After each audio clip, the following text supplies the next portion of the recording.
Hello, everybody, and welcome to the stream scene. How's it going, guys? We're back, and I am here with my brand new co-host. We have traveled back 15 years and are now with the young, new, and approved Hunter Wild. What's up, Hunter? How you doing?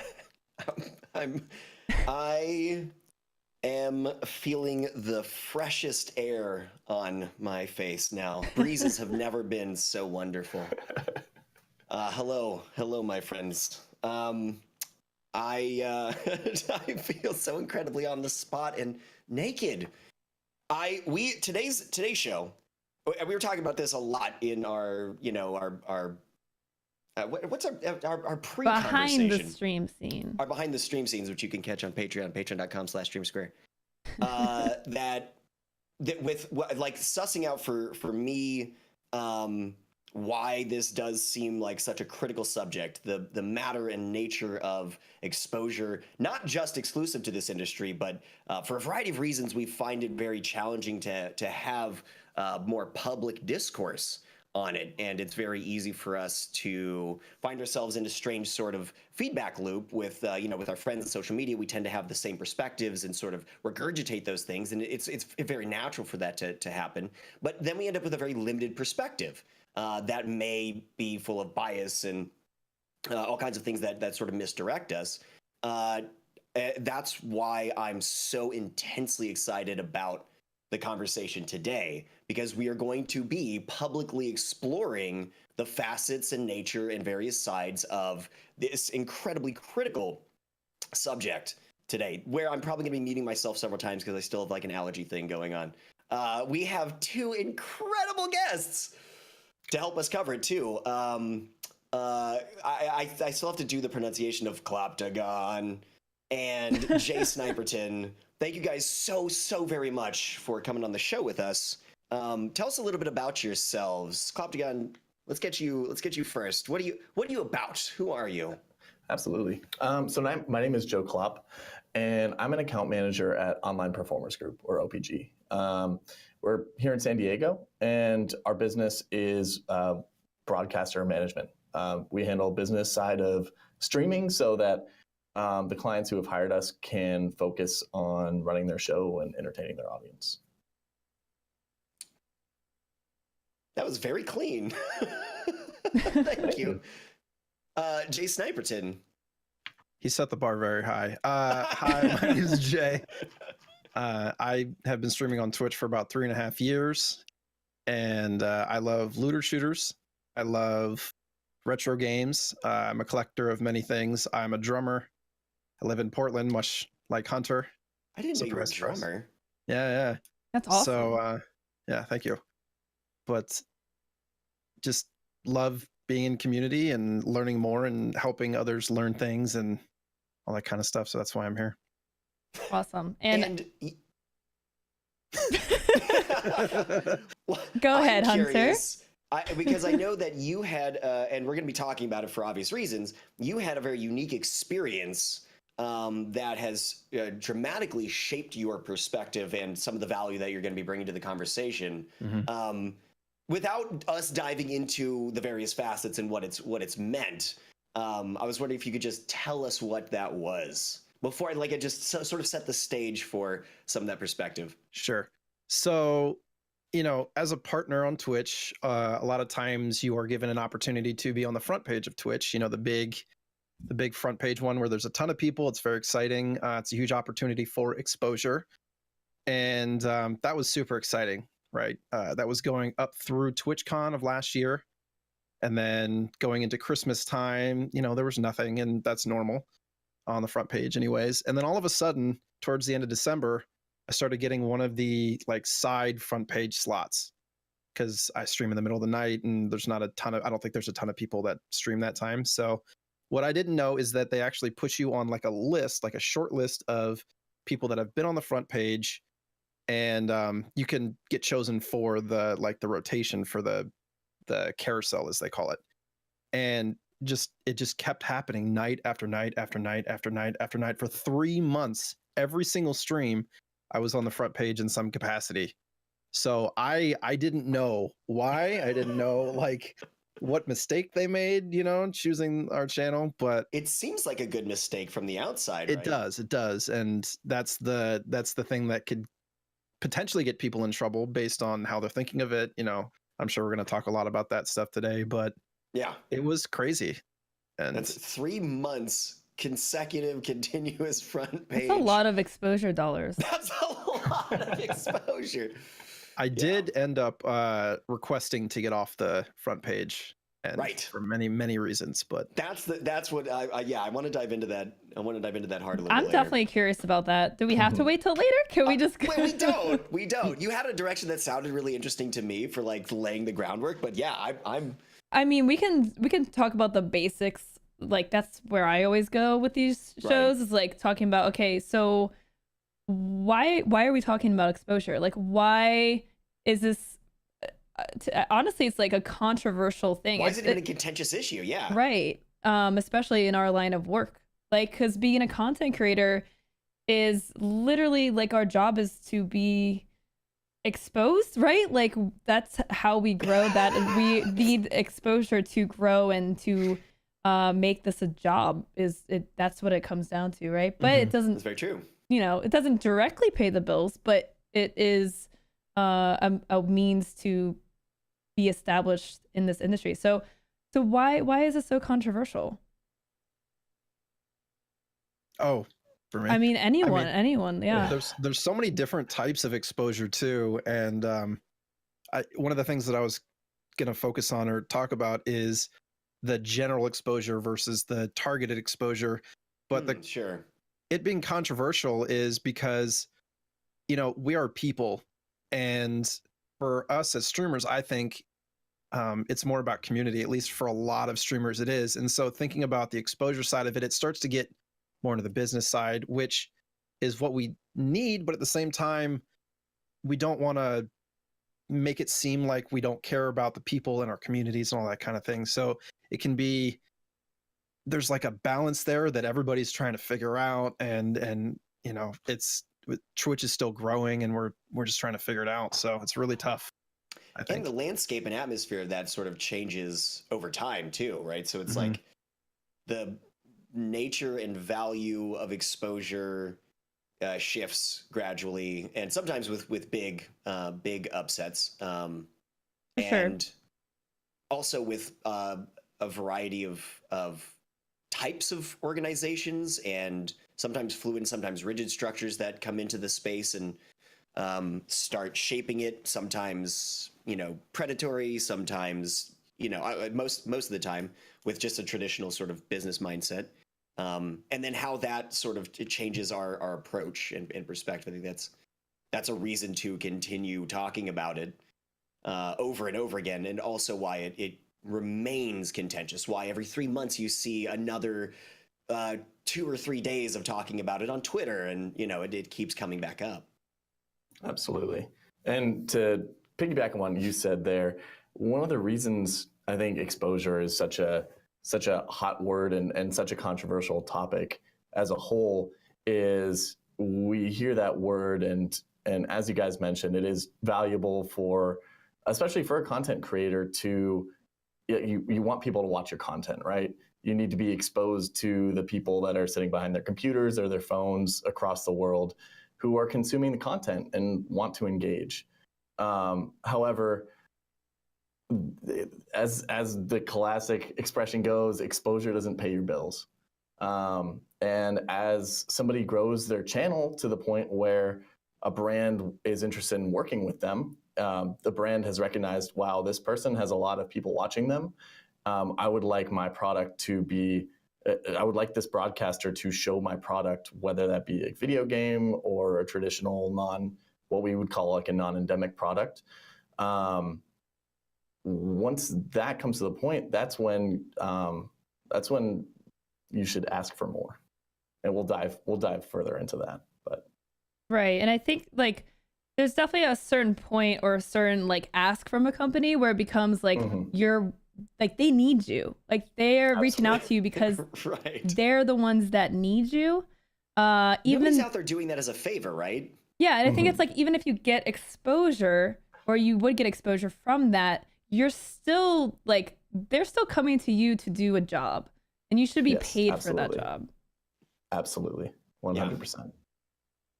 As the So expression goes, if you're good at something, never do it for free. yeah, so Yeah. so how do we like find that point? Like because that I think is something that any streamer in here right now, especially ones that do this as a job, struggle with. Mhm. It's something that I struggle with. It's like, how do you navigate working for exposure versus getting paid for something? Absolutely. So I would say, and granted, this comes from somebody, I have not grown a broadcast channel myself. I think I have 12 followers on Twitch. But Getting there. that being said, working in the industry and working with brands who want to hire broadcasters and broadcasters who would like to be hired by brands, we see both sides of this a lot. It's an interesting sort of point, and honestly, the point where an individual broadcaster should be asking, should I be paid for this work that I'm doing? That's going to be an individual valuation point. Sure.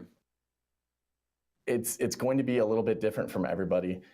It's not a sort of just like a quick and dirty number is perhaps around the 100,000 follower count on Twitch is roughly when we at OPG have seen that's when brands will start to really notice somebody and say, hey, wow, this person has this person has a large audience, and that's when they will start to consider spending some money in marketing. These brands have marketing budgets, but obviously it's more cost effective if they can get people to do things for free. Sure. So that's sort of just a quick and dirty number. It's not something that should necessarily be adhered to every time. That's about the point where we see brands starting to wanting to do a paid marketing with a company or with a broadcaster. The reliable point at which, if somebody has that, they are getting those opportunities. For the most part, yes. Right. Because I mean, it's very evidently many times over that those opportunities are happening at like all the way top to bottom from people who have 5,000 followers. The follower count itself Absolutely. being leveraged in different ways, having different values. But at that is a point at which you consistently expect to see that kind of thing. Sure. Do you expect that number to get lower over time? As far as the approachability of company to streamer relationship, do you expect over time? I feel like because like smaller companies and stuff, work with a whole vast amount of people. Absolutely. And that answer is a little bit complicated just because, and that's going to be more on an individual company as well as broadcaster basis. If you broadcast a certain genre of game, and a company has identified you as like, wow, this person plays, they have a new 4X game coming out, and you play Civ and you play Stellaris and you play all of those variety of games. They identify you as somebody who likely has an audience who is interested in these games.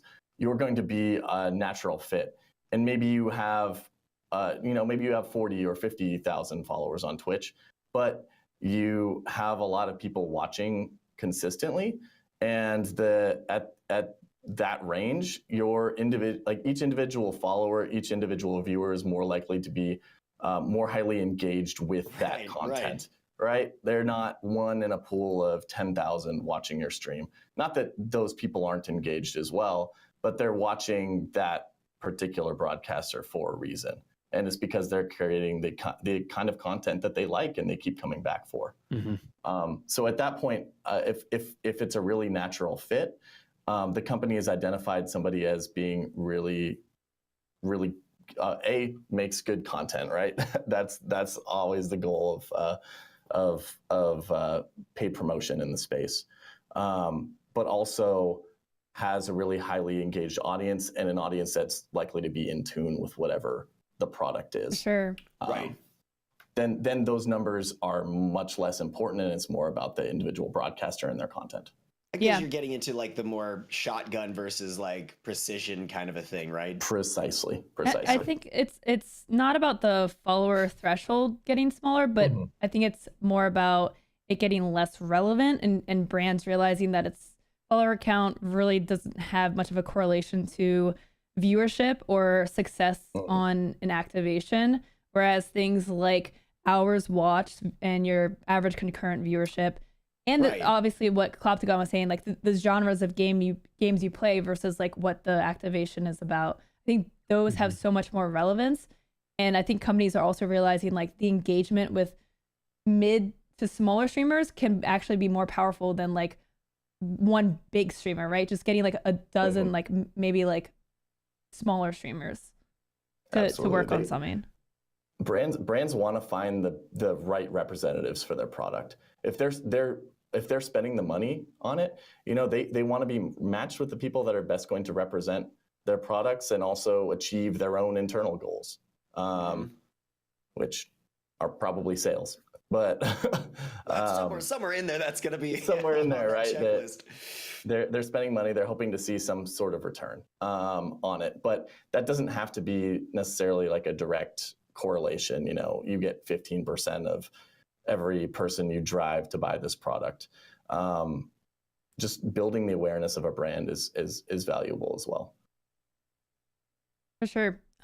So, oh man, how do we like follow in? Like, I feel like the question's still not like straight up answered, but I don't know how to ask like, or to further this talk about like, working for exposure. Like, what kind of activations are worth doing just for exposure? Like, so for example, let's say there's a very hyped game coming out in the future, and they are inviting a bunch of streamers to go and stream their game before it launches, right? Like, and they invite them to on location to do this big promotion, and everyone's signing up, and you like really want to go. Like, I mean, like, what do you do in that situation? Yes.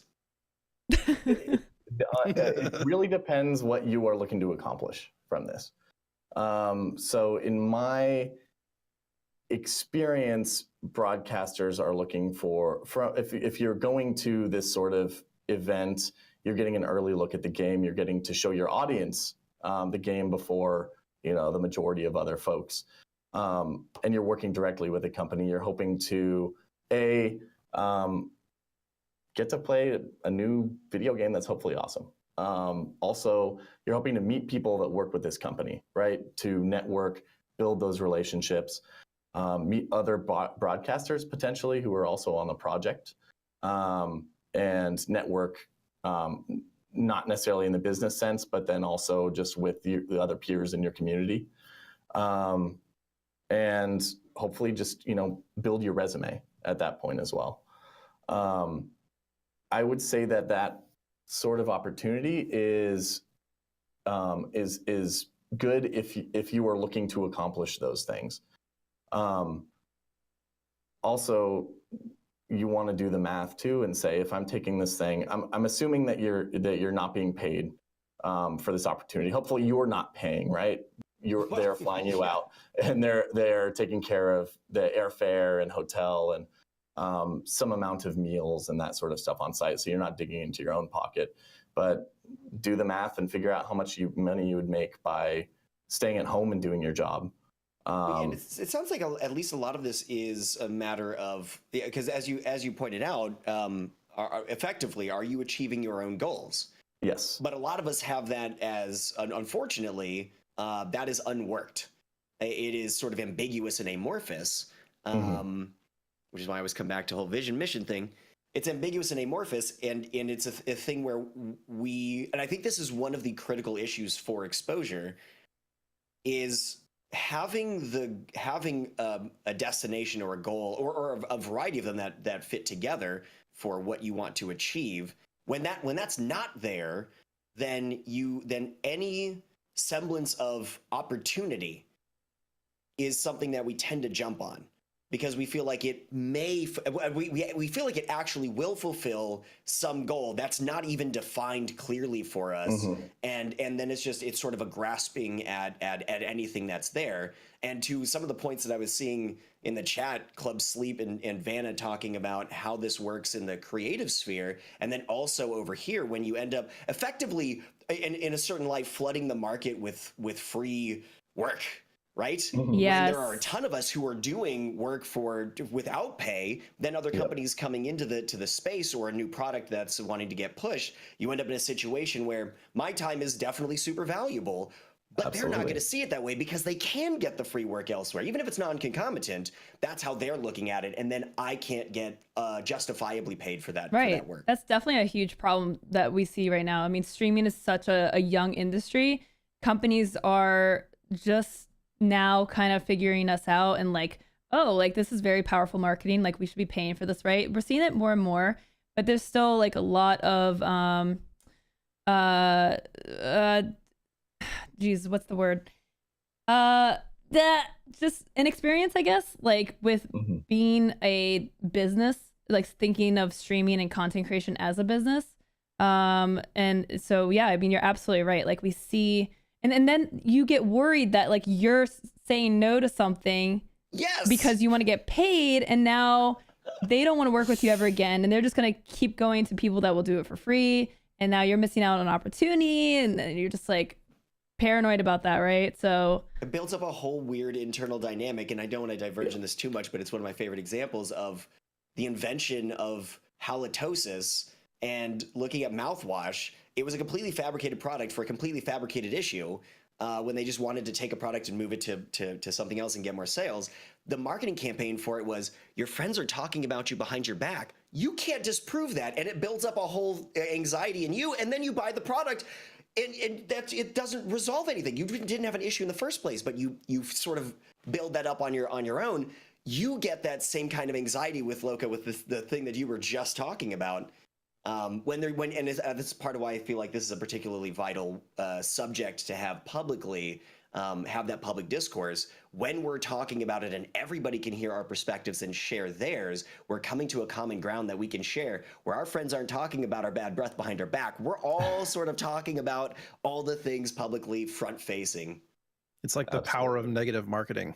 Yeah, absolutely. Sadly. But I wanted to kind of follow up on what Klopp was saying about Loco's question up there. And as a poker player, I consider that opportunity as implied odds, meaning you don't necessarily see the value of it up front, but if it's something that you want to be involved in, maybe it's a game that you want to stream heavily, or a community that you want to get more invested in, or like he said, people that you want to meet and things like that, the networking side of it, the implied odds of taking an opportunity like that, even if it's unpaid, can pay dividends in the future. Sure. And that's kind of how I was thinking of it, you know, as opposed to immediate satisfaction. Absolutely. Yeah.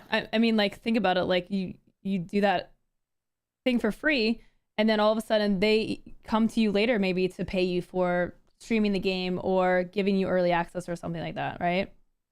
Yeah. It's like, is it worth it to you for that? Which is different for every person. Yeah, for Absolutely. sure. And every situation is going to be different too. There's no like another thing to realize is like, you should not expect to be getting paid for everything that someone like. You see this a lot, like where like I don't know, like with interviews and stuff. Like you don't get paid to do interviews. Like for most streamers, like that is a thing that you do as like a marketing thing, right? Like not everything that someone asks of you needs to be paid. Yeah, sure. Yeah. Interviews, reviews are another one of those things that it's weird to be paid for.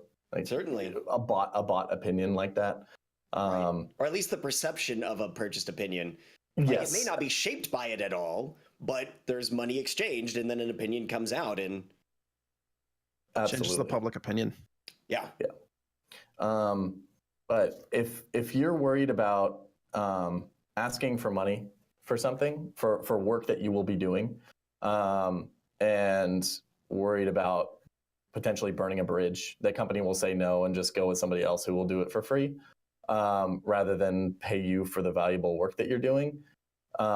Obviously, like, you don't want to, say something that would be taken negatively and harm that relationship, but don't feel bad about saying no. Yeah. And if you're asking, and never ever feel bad about asking for money for the work that you'll be doing, because if that company says no, then they say no. You didn't lose out on money you weren't going to get anyway. And that's they're true. not, precisely, and they're not going to take it personally. If they do take it personally, it's probably a business that you don't want to work with. I completely agree. To be frank, that's going to be a hard relationship to navigate if they're taking it personally when you turn down some of that stuff. Because it's business. Yeah, it really is. This is business. They are all the people that you'll be working with at these various brands, various companies, or marketing agencies are being paid for their work. And it's not unreasonable for you to be paid for yours. For sure. Yeah. And I also think, from my experience, it can be very difficult to ask for money. Like when you're working directly with a company. Now, I'm with OPG, and they can. It kind of takes money for you. Right. It takes that like potential awkwardness away. But I will say that I think now that streamers are talking about this more and we're getting more of these paid opportunities, it's becoming more standard to ask for money, and it's becoming more accepted. And it's all about understanding your worth and knowing that like it's okay to ask for money. Like your time has value, and you should understand that and have that confidence, because that's how companies take you seriously. Yeah, absolutely. And paid. If a company, I won't take long, but companies have learned and are learning that the content that they pay for as a part of their marketing campaign for whatever they're launching, the paid content is the content that people will really take seriously, right? If you are being paid to promote a certain product or to do a sponsored stream when a new game is launching or whatever the case may be, you're going to take it really seriously and make sure that you hit all the talking points, making sure that you direct folks to whatever tracking link that they've directed you to. You'll take that really seriously. Whereas these companies that blast out a lot of unpaid opportunities to these massive email lists in hopes that people will stream their game. Sure, somebody might stream their game on the list, but it's not going to be that focused, driven message that the company wants to get out. Yeah, there's no real quality control when you try that approach. You're just like, that's certainly true too. Mm-hmm. So. Somebody made the point in chat earlier about how streamers are likened to musicians and things like that, and talking about this specifically. There's a lot of musicians, as they're trying to get kind of noticed and stuff, that will take really, really low paying coffee shop gigs, or really trying to get their music out on whatever service and all the things. And like, at what point do they, I don't know, there's like a line, right, where they put so many man hours into their passion and what they're considering their job, that they really should be asking for more. Like, I'm curious what that point is, because there is you have to build something in order to be able to ask for something, I think. But right, sure, absolutely. And I can't speak to the music business. That is not my expertise in any way, shape, or form. But I feel it is an apt analogy, right? As broadcasters, you are streaming to an audience, and that audience shows up to your channel to watch your show. And at OPG, when we come up with the rates that we would recommend our broadcasters charge, that goes on a sliding scale. So, the broadcasters on the smaller end, who have a smaller concurrent viewership, will be paid, approximately the same amount as somebody who's perhaps further up on the scale just sliding based on how large their audience is. And there's a couple of other factors too, but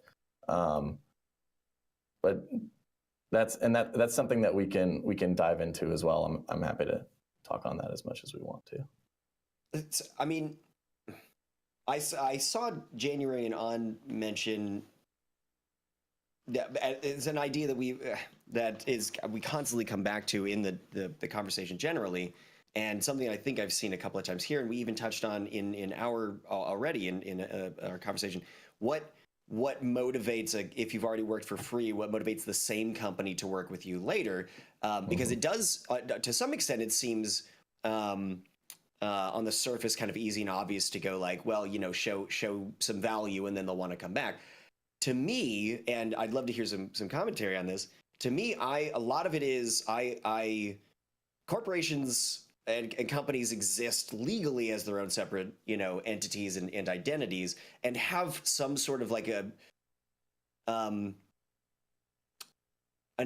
simultaneously abstract and specific way of operating that doesn't matter who's working there, that still has its own sort of actions and sort of sets of desires and goals, and they're just going to be doing stuff. But it is also full of flesh and blood people who want to make connections and will remember stuff and have their own quality of character.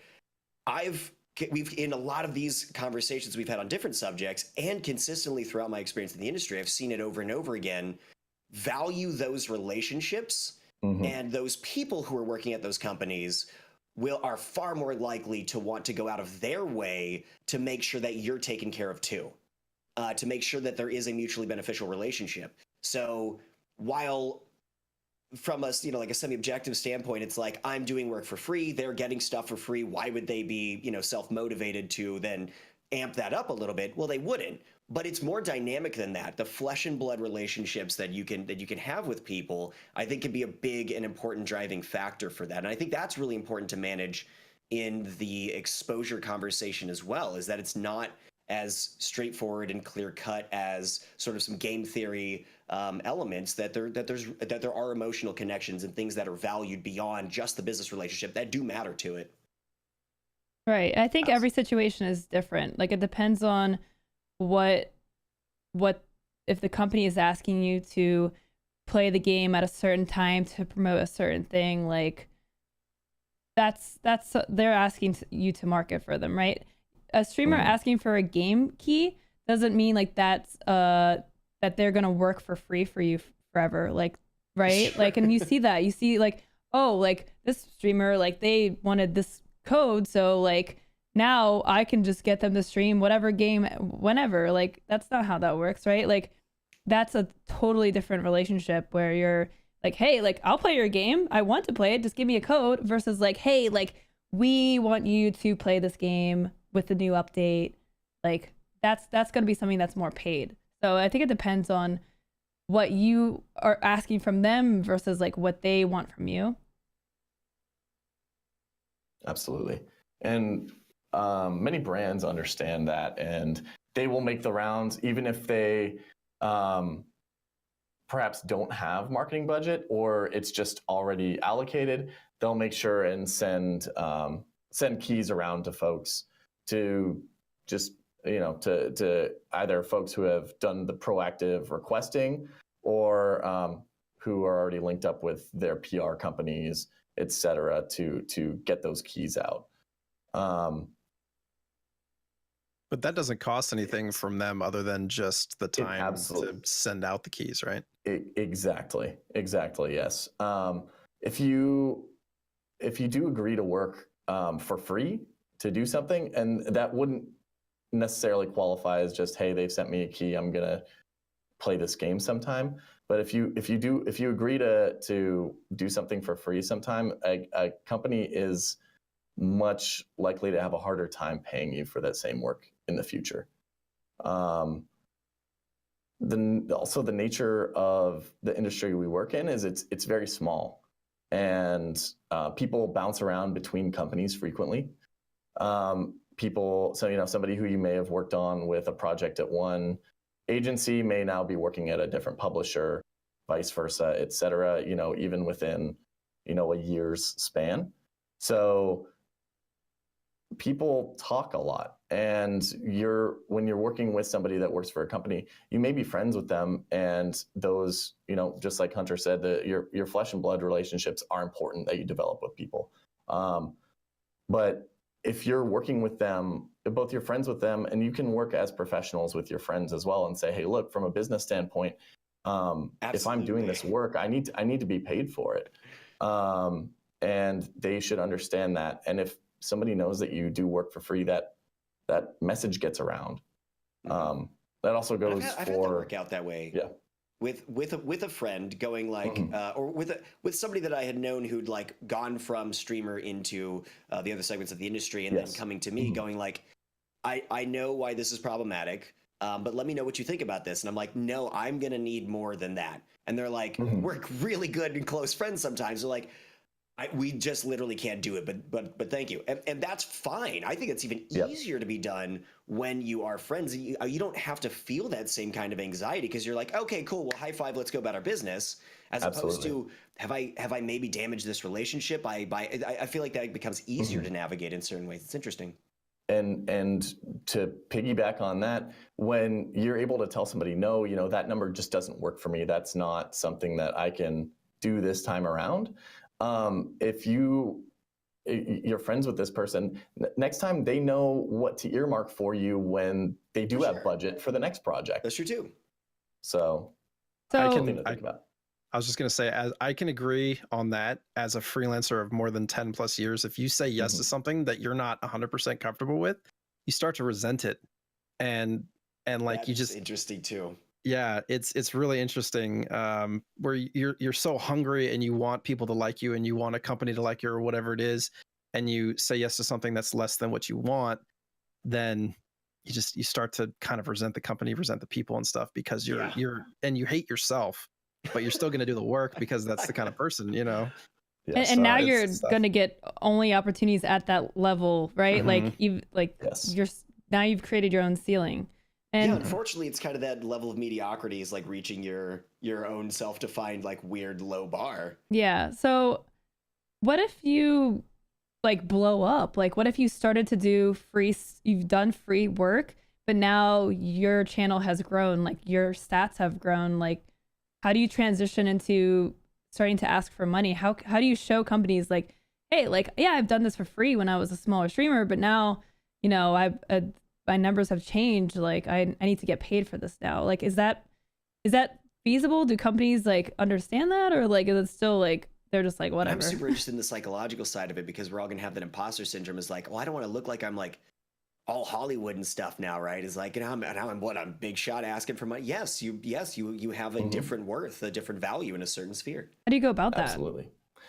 So I would go about that a couple of different ways. The first one is to just prepare yourself to have some hard conversations with folks. Because if you are trying to transition from doing some of this stuff that you in the past maybe would have done for free, and you want to start being paid for it, people are going to say no to you a lot. This is something that before I worked with OPG, I worked in sales outside of the game industry, but you just get told no a lot, and that's okay. It's okay to be told no.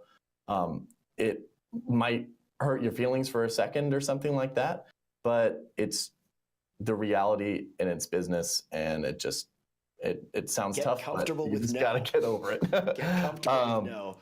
The other part is to look at the good things about yourself and about your content in your channels that you've built, and find out a way to present that in a nice way. At OPG, we make what we call fact sheets for our clients, and we include those in proposals, both for large campaigns that involve multiple broadcasters, as well as for just one-off projects and stuff like that. And what that includes is it'll have a picture of the art of our client, preferably like a nice headshot or something like that, and a short bio, a paragraph that this person can read in a matter of a few seconds and get a gist of, if I've never met this person or watched their broadcast before, this is what I can expect from them in their community, as well as things like your follower counts. use the data that Twitch gives you and other, Twitter analytics give you, YouTube analytics. All of these tools are at your disposal in those respective platforms' dashboards. Find those stats and dress them up nicely on on some sort of document that you can send to a company when you're interested in working with them, and say, hey, look, this is what I can offer. Because if many of the unpaid relationships, unpaid opportunities are very, very open-ended. It's not a specific, like stream this game for 2 hours, do a social media post along with it, post a video to YouTube, something like that. They're usually not nearly as defined as that. But when you say, this is what I can do for this amount of time, if you're giving a price to somebody, they want to know exactly what they're getting out of it. So make sure that you can present that in a way that that backs up your point and justifies what you're asking for. That makes a lot of sense. You can't go, give me money, can't you see my value? And they're like, show me your value. And you're like, wait, is it obvious? That's not a way to operate as a business. Yeah. For sure. It's So what are the negatives of negative That's what I was just gonna aspects ask if you didn't. of exposure? Like bad opportunities or situations. I know, Jay, you were mentioning the front page, and you said you asked to get removed. Can you tell us a little bit more about that? Yeah. For me, the front page thing, and I kind of mentioned it in passing earlier, the like general exposure versus targeted exposure. And general exposure is things like front page, and maybe some other things on, like, if you were advertising on like AdWords or something like super general, right? Trying to catch somebody. And then you have targeted exposure, which is like raids from friends, people from your directory, people that might be a little bit more sticky. Like it might stick around a little bit longer. For the front page, for me, like, beyond the metrics of it, right? So like, obviously we're getting some more followers, and like channel views went crazy high. Followers, yeah, followers didn't really like it. It got really separated.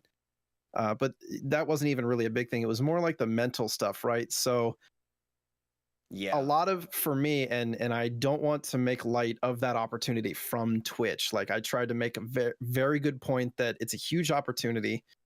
Twitch is trying to do right by their partners and people like that to give them that opportunity.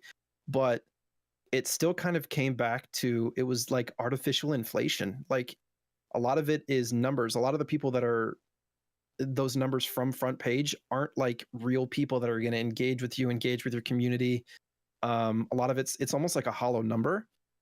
And I didn't see much increase in chatters. I didn't see much increase in like revenue, which, that wasn't the big thing. But you do see an increase in trolls and people that are just like wanting to take you out of your element and really trying to get in your head and trying to take away from your community. On the statistics part of it, I didn't really know what was real anymore. I didn't know what our average number was anymore, beyond what was on front page. And then things like Twitch bounties or paid sponsorships and things that, they were using those metrics, which again were inflated.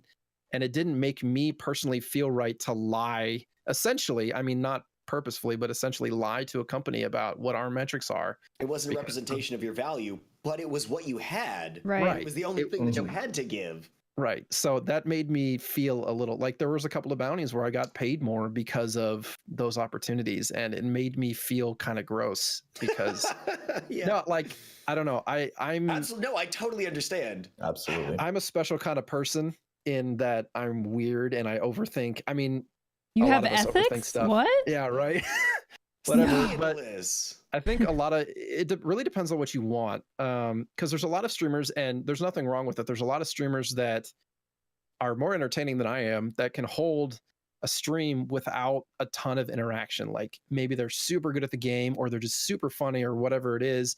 And so maybe they don't have that tight knit community feel as much, and chat just kind of just goes, and they'll pick out stuff every once in a while. I could see a lot more value for them because it's like adding to the pot. But for somebody like me who wants it to be more intimate, I want people to feel more of a sense of community and stuff. It diluted that feeling for me, and not to say that there wasn't some awesome people that came from that opportunity, because there was, Sure. but it just, I don't know. I've started to feel disjointed a little bit from the community. I tried to make a point of like adding community things just to try to bring that feeling back, and I got to a certain point Specifically where, Hyman. yeah. It got to a certain point where I was like, you know what? I don't think it's worth it for me right now. Maybe in the future, when it's not doubling or tripling our numbers, it would feel a little bit, if it's just like a little bit add on top, it might feel better. But for me right now, it just didn't feel worth it with all the other stuff. Yeah. And also to the point of sponsorships, you don't like Clopptagon was saying earlier, like companies talk, people talk. It's a very small industry. And if you use inflated numbers or you lie about your numbers, or, you're just kind of like rounding up or something, and then you do a sponsor activation and they aren't getting anywhere near what, your normal metrics are, which usually in sponsored streams, like you are going to get lower metrics because it may not be the game you always play. It may be a little bit different. Exactly. Or sometimes the sponsored element just kind of turns people off. So then when your numbers are way low and like you're like the performance is terrible, now that company feels cheated. Now they're never going to work with you again. So that's just another aspect of like having those inflated numbers, and you're like, yeah, this is what it says, but like it really isn't like that. And now it's like, it's a mess. Yeah. I didn't want to be short-sighted in that way, because like, right. It's like, sure, this month I made some extra doing this, but in the long run, is it really something that's going to continue to grow, or is it going to get cut off? Right. You'd rather have like that company come back time and time again because you're, fulfilling your opportunities and doing a good job and having your stats be what you said they are, right? And as opposed to like getting paid quick cash one time. Yeah. Yep. Yeah. Just like you said, leaving a company feeling burned after they've paid you to do something is the quickest way for them to not want to work with you in the future. Yeah, of course. Yeah. I mean, not only do the people have that memory going like, ugh, but the company's looking at it too with whatever it is that they use for their valuation, it's also going to be down. So it's like doubly. Absolutely. I will say, as broadcasters, we have to be careful though, because I've had a couple of companies contact me, and they use the like sustained burn versus getting cut off quickly as a way to ask for or to pay less. I noticed, because I talked to Pods. I tried to get her feedback on an opportunity, and she's like, yeah, that's pretty low. And so like I went back with them with the number, and they're like, yeah, we don't want to do that like thing, right, where you get paid whatever amount and then like it just gets cut off. But it turned out that I felt in that opportunity that like they only wanted to pay for the actual results that they got in sales. Like they were trying to equate your opportunity as to like, okay, so you sold 10 units. This is how much we as a company made. So we can pay you a percentage of that, as opposed to the exposure, the thing that the amount that they'll get for brand recognition and all that other stuff that they weren't counting. So I think that we as broadcasters have to be careful of that too. That's like not how advertising works. Like it's not like CBS gets paid when they sell shampoo during their shampoo commercial. Like what? That's not how advertising works. Such a different 20th century of marketing. I told them no, for the record. Yeah. Really, broadcasters are not salespeople. If broadcasters wanted to be salespeople, they would go and work in game sales. That's exactly what I was thinking. I could do that. I could make that work. I'm not doing that. I'm here doing this entirely different thing. Treat me for what I'm actually presenting. Well, think about like big companies like Nike, and they pay out millions of dollars to athletes. It's not because they're expecting Serena Williams to go and hand out shoes to people and sell shoes. She's not behind the register. No, it's about the brand recognition. So that's a really interesting example. I'm glad that you brought that up, because you definitely see that with companies. I mean, I still get that with companies where they're like, yeah, I mean, we'll give you an affiliate link and we'll send you free product, but can you advertise for us, please? Like, no, like. Yep. So what's the value there for newer streamers that are looking for some? I don't have a word for it, and I don't want to say something weird. Yeah, but like a newer streamer that has a community that they're connected and they want to show to other companies their value. Is it worth it for them to take those affiliate opportunities? Yeah, where and when? How does that line up? One of the things that I keep coming back to is I understand the frustration, and this is tied in. I want to make sure that we actually answer your question, so I don't want to diverge too much.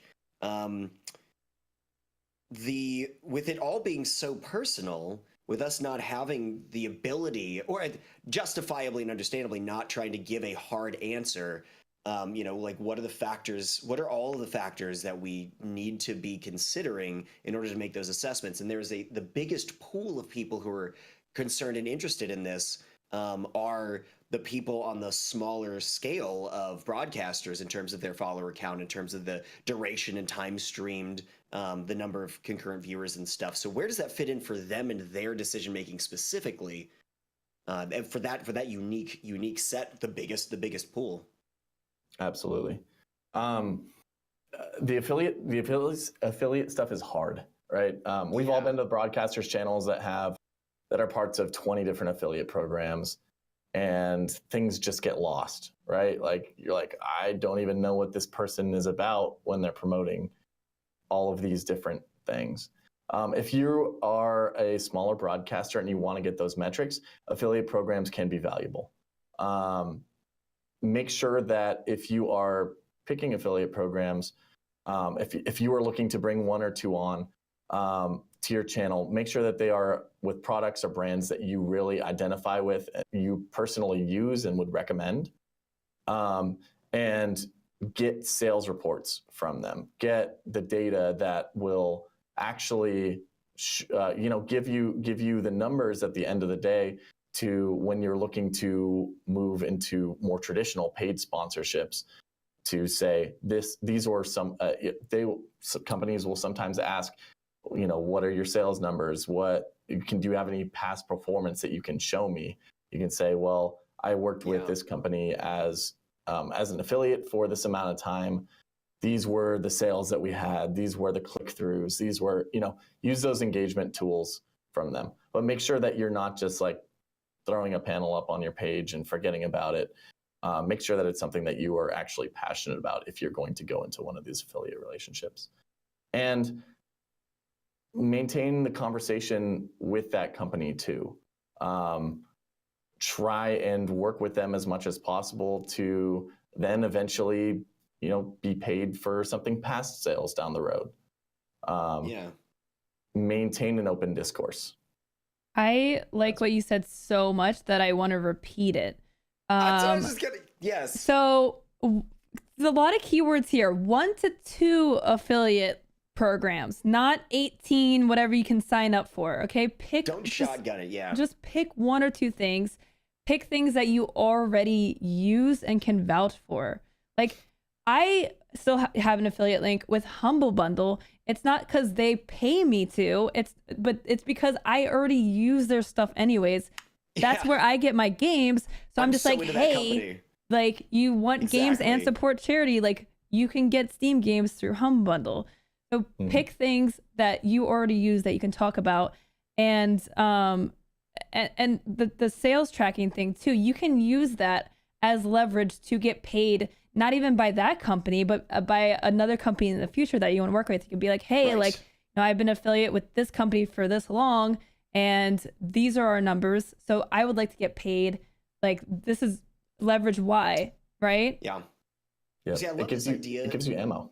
Exactly. So when we've come back to this point with several other things, at an earlier stage in your career, using like exposure doesn't exist necessarily in a vacuum, because you can use it to build a resume where the exposure by itself, maybe it builds something externally. Maybe the company's also like retweeting your going live stuff, and like maybe you generate a little bit of extra attention there on that side of exposure. But you also get to use that, leverage the experience itself by finding a way to present that again in the future, building up that resume, building up your catalog, whatever, however it is you want to look at it, your CV.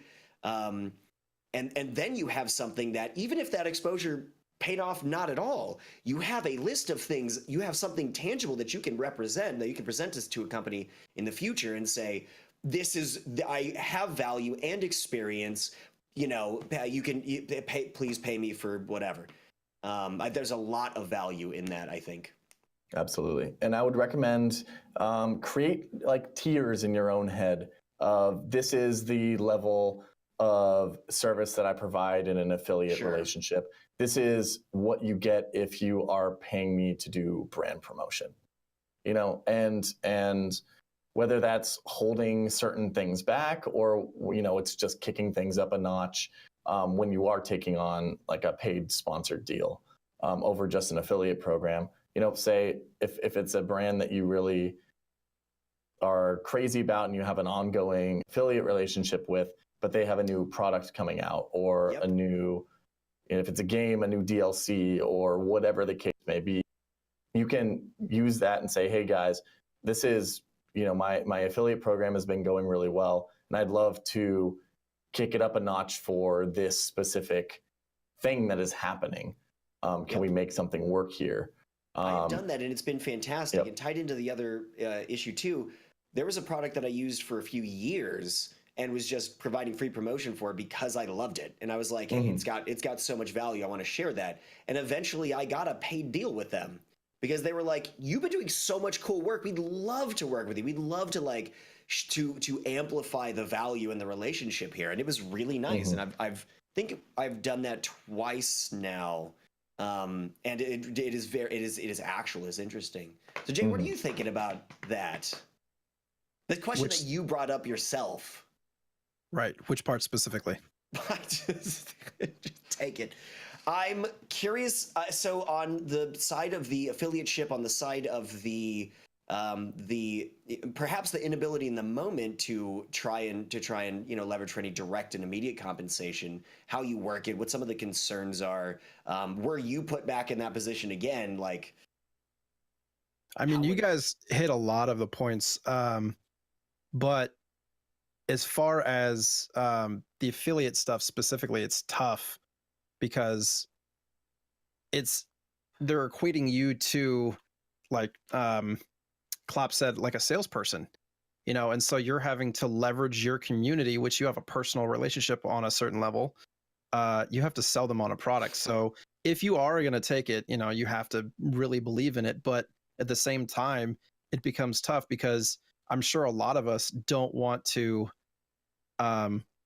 make our community feel like we're leveraging them to sell them something for personal gain for us. So I don't know. I'm a terrible salesperson.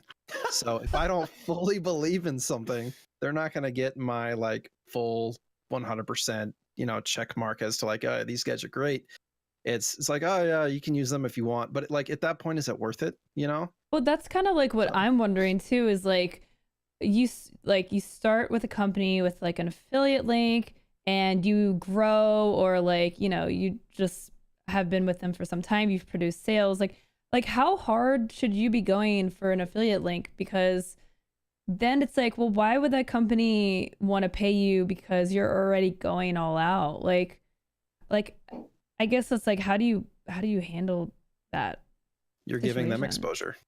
Like it's like, do you really want to be like I like going back to Humble Bundle, like I'm not like every 5 seconds like, hey guys, check out Humble Bundle. Like, I'm just like, I'm playing a game and it happens to be on Humble, I'll mention it, right? So it's like, like how hard should you be? I don't know. It's something to think about if you have an affiliate link. Like, you don't want to just be a walking advertisement for them just to, make a couple bucks. Well, you have to consider all kinds of factors too. Is the quality of your content superior to the promotion of a product for payment? I mean, there are sacrifices that people make. I'm sure we've all done it at some point where we've like oversold or overpitched something and talked about it for too long. That was breaking away from the whole reason people are watching the stream in the first place. What makes that fun? And in doing so, you're not only hurting the stream and yourself and like, reducing that value, but you're also hurting the potential for those sales, because you're bleeding people and their commitment to your brand and your identity and that community too. Yep. Yeah. Something that Twitch viewers, especially, and I think it's something that's common across internet content creation plans, is that they're really good at sniffing out BS. If they can tell that you are not being genuine about what you're promoting, they are typically not afraid to call you out on it or just bounce. Yeah. And if you highly recommend something to somebody, they do it and it sucks, then they're probably, they're likely not coming back, or they'll have some strong words for you. So making sure that you take on projects that you really believe in, making sure that you don't take on a bad deal or a bad product, that is much more important, than just not doing anything at all. Make sure that it's better to not do anything at all than to take on a bad deal or something that you wouldn't be willing to promote or don't do a good job on. Yeah. There's a whole conversation there touching on the people that bounce and don't say anything. Yes. That because I feel like in streaming, the strongest words are often unsaid, and we have to be cognizant of that, and it's so difficult. But that's a whole different thing. But I love that you touched on that. We'll have you back on for that show. All right. We did have a question about exposure that Muhalo asked about, using giveaways for exposure. Are they useful? How effective are those? Like Gleam.io or all those sites where you can follow, subscribe, whatever to win a game. Those are things that streamers use for exposure, right? I've done some giveaways. There you go. You've done one or two giveaways. I think I do a lot. So for us, there's two, I think, main motivations for the Gleam stuff. It's do you want to give back to your community that is already, there and giving their time and all that stuff, which I prefer, because I feel like it creates a stronger bond. Or are you looking to catch new people, which is, again, that kind of general exposure type thing. And, everybody knows the accounts that you're going to get followed on Twitter. It's the ones that their entire Twitter's just giveaway retweets. Just giveaways, yeah. Right? You might catch a few people. But if you track your unfollowers, which sometimes I do, I'll just for the sake of this specific conversation, or Gleam giveaways and stuff worth it. It's everybody that ends up unfollowing a couple of months later are all of these accounts. So it's you're not really gaining anything, except for maybe you might get a few people, but it really depends on what your investment level is and what your motivation is, I think. Yeah. I think also it comes back to inflation is something you need to be careful about, because giveaways, they, like Jay was saying, you'll get a lot of people that are just bot accounts or whatever. They're not great actual people number boosts. They just kind of it was Twitter. You see this a lot. You'll see someone with 100,000 followers, and then you look at their tweets, they're getting 9 likes on a tweet. Yeah, 5 people engaging. Engagement rate is just terribly bad. That is deceitful. That is deceitful to companies to use that number, and you're not really having great engagement. And that's why I think more companies, again, it goes back to the follower counts, not as strong or as a metric to look at, as opposed to you're looking at your impressions on Twitter, or your hours watched on Twitch. Or click through, if you put in links and stuff on there, is it 0.02% of people who are actually clicking on links that you're providing? Yeah, it's definitely, it does help a little bit. I use Gleam giveaways every now and then to kind of, get your numbers up a little bit, and you will get some people that have that legitimately will check out your channel. But it can be helpful, but just be careful. Be careful using it too much. Be careful overinflating your stats. Yeah, I found that a couple of tactics are some of the things that can make a big difference. When I initially started using things like Gleam, I put hashtag giveaway in there. Bad idea. Horrible idea, because that is at first I was like, oh, that's going to be really great because it's going to get so many more eyes on it, but that's where you're getting people who have no connection. They've never seen Twitch, they don't care about video games, they're just trying to win a thing that they can then sell on Craigslist or whatever. Just pure, there's tons of pure giveaway accounts.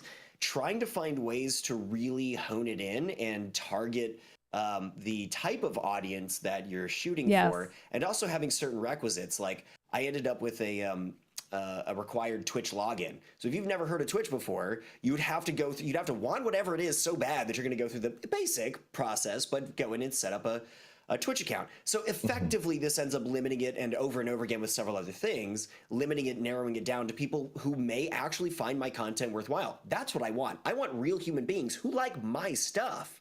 And I want to create a way to find that. And that's a matter of exposure by itself. And it can be useful with some of these things, but some of that's a matter of investment. Are you giving away a $3,000 PC? Are you giving away like a $30 game? How does that scale? Right. And the like, so I like to give away, games or something streaming related, because those are the people that I want to target, right? I don't want to give away something very like it's like a car, because that's just going to get a lot of my audience, a lot of people signing up that may not be into gaming and may not be into Twitch, right? I know that was like the worst example ever. I gave away an Amazon Echo Dot once, and it was similar. Okay. Really? Yeah. Oh, that's interesting. But what do you guys think of putting it in your title, similarly to like doing the hashtag giveaway thing on Twitter? Yeah, I'm still torn. For streaming? Oh, your stream title? Yeah, like putting !giveaway in your stream title. I mean, you just have to realize, like, at the end of the day, you're going to always get those people that come in just for the giveaway, but it's all on you to convert those people, to convert some people to the stream, right? That comes down to you and your content, no matter what you're giving away. But I have legitimately found people. One of my mods today has found me from advertising like a giveaway. Yep. So me too. like, I very frequently have people go like, yeah, first time I came in like 2 years ago was from a giveaway. And I was like, seriously? It's surprisingly common, because I'll ask the question too. And it's a decent number of people who were like, well, I was interested in the game and I didn't have any reason to click on your channel versus anybody else's. But that was the thing that boosted it up a little bit. And I showed up, and I've been here since, or been returning since. Yeah. So I don't think there's a problem with it, as long as you're like, you have the confidence and the quality of your stream to actually be able to get some of those people to stay, and to realize like you're not going to get everyone to stay, and that's just how it is. It's just really hard to know, because that's not really a metric that you can measure directly. And even looking for things like having questionnaires and looking for feedback, you don't necessarily get the people that you're really trying to get the answers from, who are the ones who are going to answer, give you honest feedback. One value that giveaways that we have seen giveaways bring from a business perspective has been in increasing your follower counts across platforms. Yeah. Because there are a lot of folks that will follow somebody on Twitch, but doesn't follow them on Twitter, doesn't follow them on YouTube, etc. Now, when you're working with brands, these are all things that you charge for. And if you can set goals for your giveaways, right? Like, I want to bring in 1,000 more followers to my Twitter. So maybe you make following you on Twitter as a more heavily weighted outcome. If you want to, you're like, I'm happy with my 12 followers on Twitch. Obviously, that can grow fantastic. But I really want to bring more people onto Twitter, so that when the next time something comes around, I can make more money for my sponsored tweet. For sure. That stuff has been extremely valuable and can result in more money in a broadcaster's pocket. It's interesting, like when you have, like when I'm streaming and I'm, at least once a day, I'm like, check out my Twitter if you guys want to follow that. That's the best way to know when the stream's live and about updates. And they just are like, there's a good group of people that watch every day, and they just don't do that until you give something away, and all of a sudden, no, they have a Twitter account. Yep. And now they've actually taken the effort to follow you, and now you that's a regular that will see your tweets, that they don't mind following you, they just been too lazy to do it. Yep. Yeah. Exactly. It's too easy to forget about little stuff like that, but it's valuable, and not just in a monetary sense either. maybe they'll see your going live tweet, or they'll, retweet a funny clip of your game, and then somebody that follows them will see that, or whatever the case may be. We know how social media goes. Well, I mean, we're content creators, right? So you want to have your viewers on all your platforms, right? You want to grow your other platforms and not just be like Twitch focused or one platform focused. Yes, absolutely.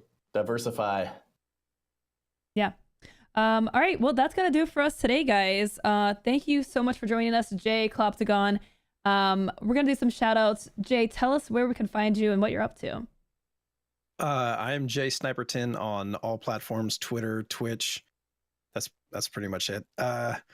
I play lots of Destiny, so you usually find me in the Destiny directory super late at night. So like literally graveyard hours or so. If you're in Europe or up late and you want to hang out and just chill, then come along. Great. Awesome.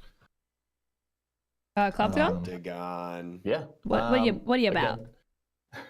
Again, I'm Joe Klopp. Clopptagon is my handle both on Twitter, Twitch, and various other places. I'm an account manager at Online Performers Group, OPG, doing business management for broadcasters.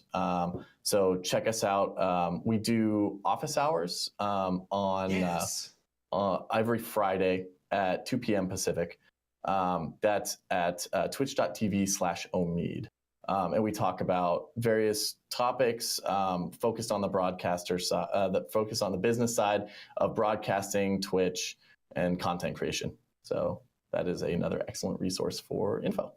Yeah, it's pretty cool. Absolutely. And our new host, Babyface Hunter. The Babyface Wild. Hi. I have to come up with a new pitch for my outro. Yeah, what are you up to right now? I'm currently on a hiatus from Twitch, from streaming, as I rebuild and restructure what I'm doing, the style of content, diversification of platforms, like a billion different things that I've got going on. And a lot of that is still under wraps. It's still hidden. It's still secret. You can find out incrementally some of the really sick stuff that I have going on Twitter at the Hunter Wild TV. Hopefully soon to be the Hunter Wild. We'll see how that goes. It's got the TV at the end. Make sure you follow that account. You can do it now. It's just open up your browser on another tab. Got it linked right here. The Hunter Wild TV. So this makes it really easy. That is actually like my hub right now, since I was streaming a ton, and that was a very easy go-to to know anything that was going on. Now Twitter is the one. Of course, on this show every week, co-owner of StreamerSquare alongside the magnificent, the wonderful, the brilliant, the wise, the beautiful, the incredible Loco. Damn. Can I just get that recorded so I just like... He's a charmer for sure. Yeah, hello. Hi, I am Loco, LOWCO. You can find me at twitch.tv/Loco, twitter.com/Loco2525. Yeah, new ringtone. I am currently playing Days Gone and will be playing Rage 2 on Wednesday. Nice. Which I am excited about. I play pretty much everything. And you can find me on the interwebs doing stuff. And I also help run StreamerSquare with Hunter. So if you guys enjoy this content, I do a show on Tuesdays at 4 p.m. called The Stream Doctor. You should check that out. That is tomorrow, 4 p.m. Eastern time. You can ask questions about streaming, get your channel reviewed. It's awesome. It's great. It's a nice little hangout. So check that out tomorrow. And you can check us out on Discord, YouTube, the website. Basically, we're StreamerSquare everywhere. You can find us on Twitter. Let me get the socials linked in chat. There we go. Podcast.